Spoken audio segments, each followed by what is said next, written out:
So hey guys, good morning and welcome to new DRX vlogs. तो अभी हम लोग जा रहे हैं कॉलेज और happy Navratri to all. Yes. So हम लोगों का फास्टिंग है तो उससे पहले हम लोग एक नारियल पानी पियेंगे, देन फिर हम लोग कॉलेज जाएंगे। So in search of Nariyal we found banana. Banana.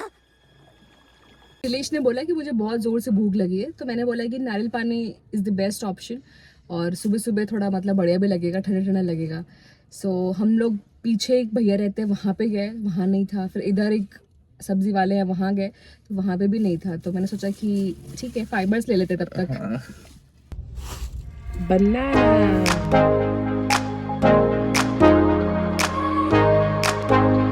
तो जो आज का हमारा व्लॉग है वो बहुत ही ज़्यादा इंपॉर्टेंट व्लॉग है, क्योंकि इसमें हम लोग बात करने वाले हैं struggles in the life of pharm D. और बहुत सारे लोग हमसे पूछने की डिफ़िकल्टीज होती है कि नहीं होती, तो उसमें आज सब लोगों को आंसर मिल जाएगा उनका प्रोबेबली। लेवल वाइज, हाँ, first year to last year. Yes. तो फटाफट चलते हैं, पहले अटेंडेंस लगाते हैं, फिर वॉच चलते हैं, देन वी विल डिस्कस।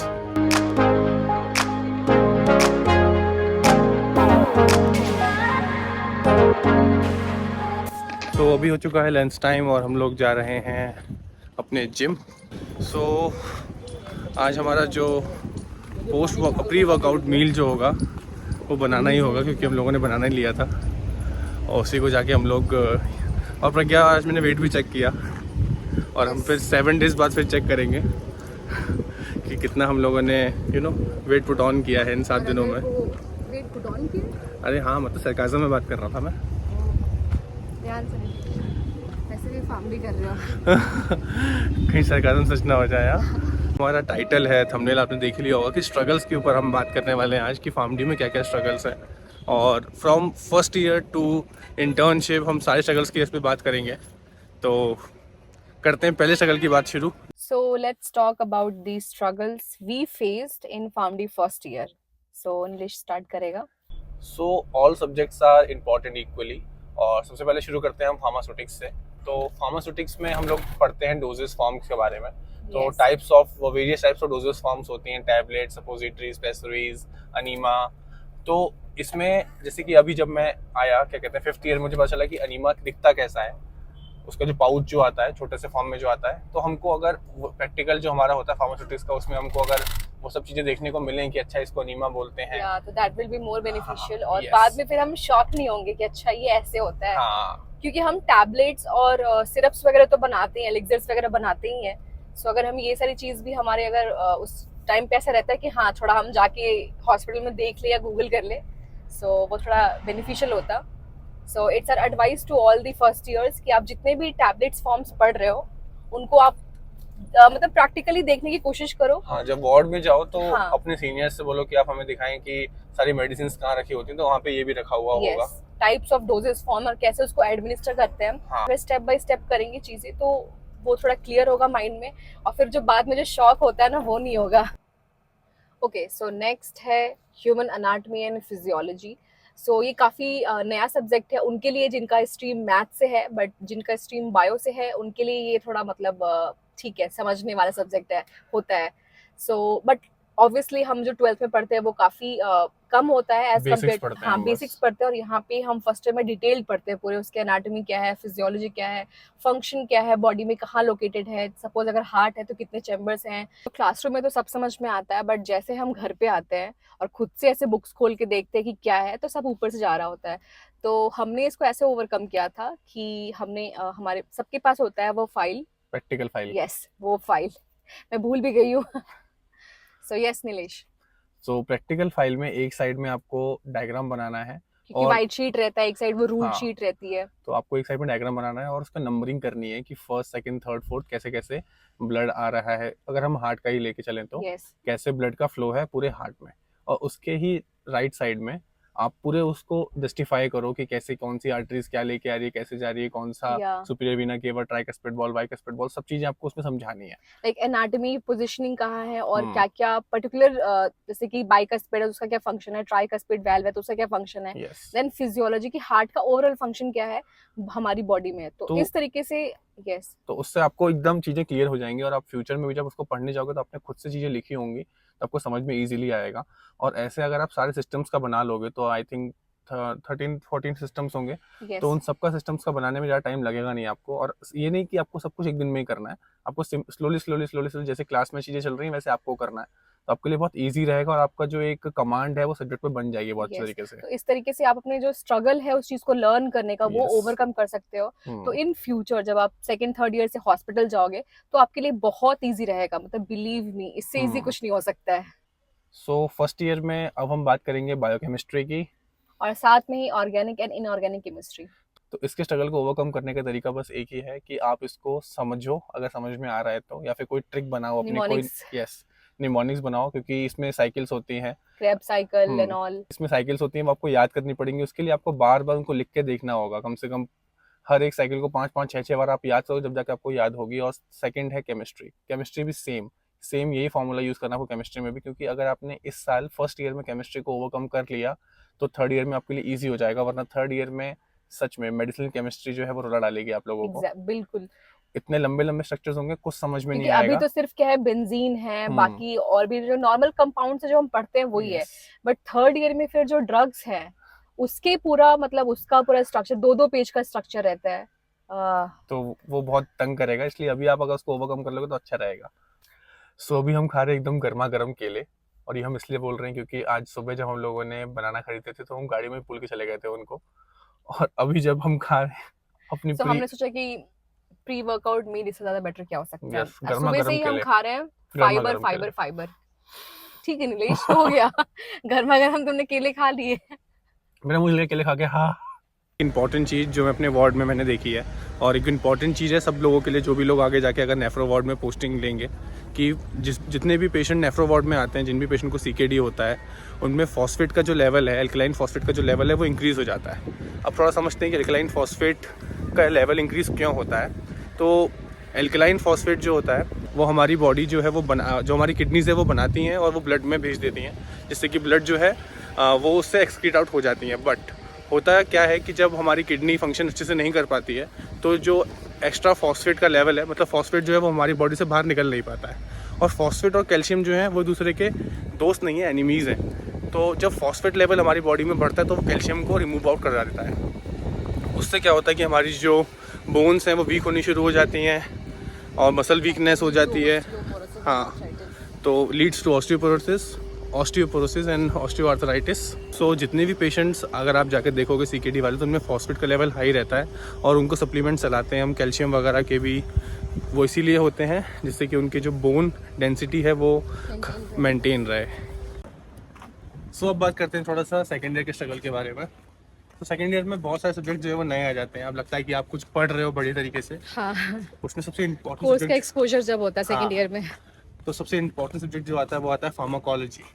तो वो फार्माकोलॉजी पढ़ना अपने आप में एक स्ट्रगल है, क्योंकि उसमें आपको बहुत सारी चीज़ों का ध्यान देना होगा।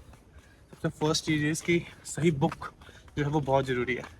अगर आप सही बुक का चुनाव कर लेते हैं तो आपके लिए बहुत सारी चीज़ें आसान हो जाएंगी, क्योंकि हम बुक तो ले लेते हैं, फिर हमें कॉन्सेप्ट समझ में नहीं आता है, क्योंकि बुक की जो लैंग्वेज होती है बहुत डिफ़िकल्ट होती है, और हम बैठे रहते हैं, समझ ही नहीं पाते हैं, हमारा इंटरेस्ट लूज़ हो जाता है, स्ट्रगल शुरू हो गई कि फार्माकोलॉजी बहुत हार्ड है।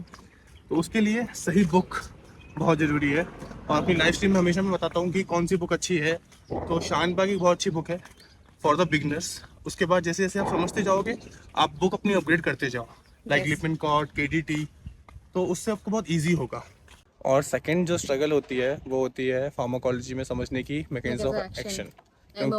हाँ, क्योंकि अगर आपको एक बार कॉन्सेप्ट समझ में आ गया तो आपके लिए वो सब्जेक्ट बहुत इजी हो जाएगा। बट आपको अगर समझ में नहीं आया कॉन्सेप्ट, तो कॉन्सेप्ट पे फोकस कैसे करना है कि आप एक एक लाइन को 2-2 3-3 बार पढ़ो, समझो, उसका मतलब जानो, गूगल पे सर्च करो, एंड स्पेशली रिसेप्टर्स। यस, जिससे कि एक बार आपको कॉन्सेप्ट समझ में आ गया तो आप उसके लिए जो है ना बहुत आपके लिए बहुत बच्चों वाला सब्जेक्ट हो जाएगा वो। एग्जैक्टली। तो ये दूसरी स्ट्रगल थी जो आपको ओवरकम ऐसे करनी है। Right now I am talking about our struggle. अभी हम धूप में, इतनी तेज हवाएं चल रही हैं, छाता पूरा उल्टा हो रहा है, हम पैदल जिम जा रहे हैं क्योंकि आज हमको इलेक्ट्रिक गाड़ी नहीं मिली। तो ये भी एक स्ट्रगल है जो हम ओवरकम कर रहे हैं चलते चलते पैदल। अब मैं बहुत थक गई हूँ। मैं तो फिर से थक गई, मैं दूसरी बार थक गई। मैं तो तीसरी बार थक गई। सीरियसली मैं धीरे धीरे लाइफ में हंसा बहन बनती जा रही हूँ और मुझे लग रहा है कि बस मैं दिन भर सोती रहती हूँ देखिए और मेरी इतना सच भी बताना नहीं मतलब लोगों को। और मेरी नींद कभी भी कंप्लीट नहीं होती है। और दूसरा तो मैं फिर हर तुम नेक्स्ट बनते हो मोमेंट ना। हर नेक्स्ट मोमेंट में थकती रहती हूँ। मैं तो फिर से थक गई। मैं भी थक गई।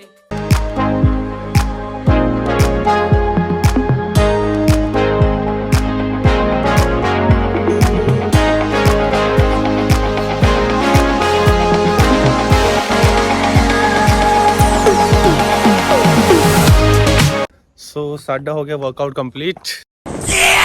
तो आज हमने किया चेस्ट और थोड़ा सा कार्डियो, स्ट्रेचिंग, एब्स के लिए एक्सरसाइज किया। बाकी हम थोड़ा फास्टिंग में तो ज़्यादा कर नहीं पा रहे हैं, एकदम से एकदम थक जाते हैं। एक तो पूरा पेट खाली हो रखा है अभी, और अभी हम लोग जाके छाछ। फिर अगर हमने कर भी लिया एक्साइटमेंट में, फिर वो बाद में उसका रेपुटेशन हाँ, हमें को भुगतना IVI हो पड़ेगा, जाएगा। हमें को भुगतना पड़ेगा। तो अभी हम जाके IV या लाइन। तो अभी जाके हम लोग छाछ पियेंगे और एक एक खीरा खाएंगे।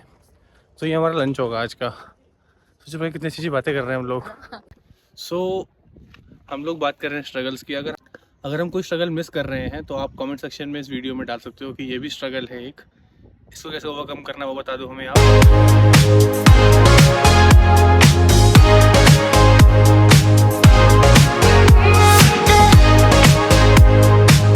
सो फाइनली जिसको हम जाते वक्त तरस रहे थे वो हमें आते वक्त मिल गई, और वो थी इलेक्ट्रिक स्कूटर, इलेक्ट्रिक गाड़ी जो हम लोगों के कॉलेज में चलती है।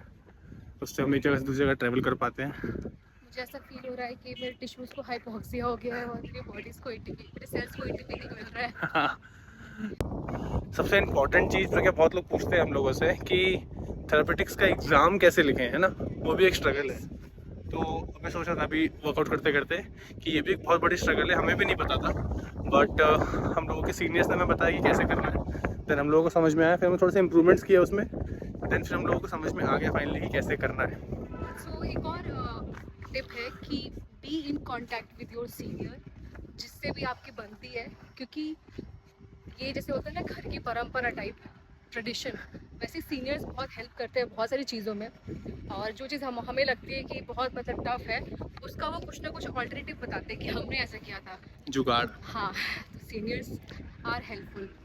सो अगर थेरेपिस्ट का पेपर, अभी बहुत सारे बच्चों को एग्ज़ाम भी आने वाले होंगे, है ना, तो उनके लिए ये टिप है और स्ट्रगल का निवारण भी है कि सबसे पहले जब भी थेरेपिस्ट का पेपर आता है तो आप समझ लें कि उसमें पूछा किसके बारे में।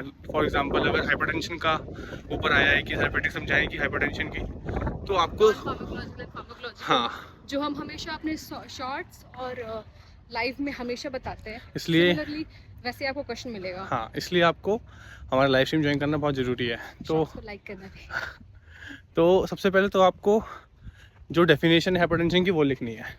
देन उसके बाद उसका एपिडेमियोलॉजी, क्यों क्या बहुत इंपॉर्टेंट चीज़ है ये इन इंडिया। यूएसए और चाइना का मत लिख देना। हाँ, इंडिया की बात हो रही है तो इंडिया में उसका क्या एपिडेमियोलॉजी है वो लिखना क्या है। प्रेवलेंस है ये सब हाँ, लिखना है। देन उसके बाद उसकी ईटियोलॉजी क्या है, कैसे होता है, क्या चीज़ है। देन उसके बाद उसका फार्माकोलॉजिकल क्लासिफिकेशन, आप थोड़ा समझ सकते हैं कि ये ड्रग्स यूज़ होती हैं, first line drug, second line drug, third line drug, ये यूज़ होती हैं। क्लासिफिकेशन के बाद आप लिखोगे ट्रीटमेंट उसका। क्लासिफिकेशन अगर पूरा याद नहीं भी है तो कोई दिक्कत नहीं, कम से कम हर क्लास के 2-2 3-3 ड्रग आपको याद होने चाहिए। उसके बाद आप जाओ ट्रीटमेंट की और तरफ। At least first line drug of choice तो पता होना हाँ, चाहिए। देन उसके बाद आप आओगे ट्रीटमेंट में। तो ट्रीटमेंट में आप अगर ऐसा करते हो कि जो जो क्लासिफिकेशन में आपने समझाया है, जो जो क्लासिफिकेशन में आपने ड्रग लिखी है, अगर उनका आप MOA समझा देते हो क्लासिफिकेशन में ही, तो आपका एक एडिशनल पॉइंट बन जाता है ये। वैसे ये फार्माकोलॉजी के लिए है, बट स्टिल अगर आपको पता है तो आप इसमें भी ऐड कर सकते हाँ, हो। 1 लाइन 2 लाइन के अंदर अगर आप समझा पा रहे हो तो समझा दो, कोई दिक्कत नहीं होती है।